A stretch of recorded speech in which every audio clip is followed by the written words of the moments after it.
মেয়েটি নদীর কিনারে একটি জীবিত মুন্ডু পায় এবং বাসায় নিয়ে গিয়ে তার দেখভাল করতে থাকে।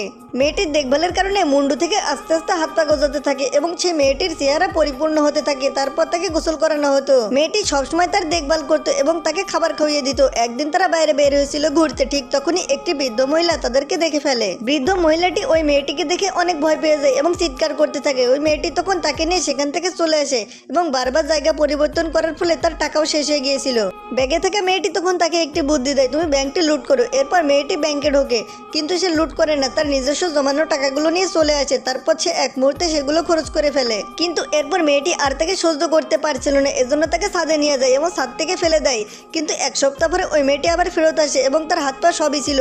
কিন্তু এবার সে ভুল করে না, তাকে গুলি করে মেরে দেয় এবং তার লাশ লুকানোর জন্য তাকে বরফ বানিয়ে দেয়।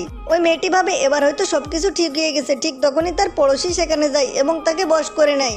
এরপর তাকে দিয়ে সেই বরফটি ভাঙতে সাহায্য করে। এরপর বরফটি ভেঙে যায় এবং মুন্ডুওয়ালা মেয়েটি তখন মুক্তি পেয়ে যায়। তারপর নিচে থেকে একটি অস্ত্র বের করে এবং মেয়েটির উপরে হামলা করে দেয়। এরপর ওই মেয়েটির সাথে এই মেয়েটির ধাক্কাধাক্কি করতে লাগে। একসময় এই বাজে মেয়েটি নিচে পড়ে যায়, কিন্তু তাকে বশ করে ফেলেছিল, এজন্য সে তাকে জবরদস্তি ধরে রাখে। তো বন্ধুরা, পার্ট 2 এর জন্য কমেন্ট করে এবং মাকে ভালোবেসে থাকলে চ্যানেলটি সাবস্ক্রাইব করতে ভুলো না।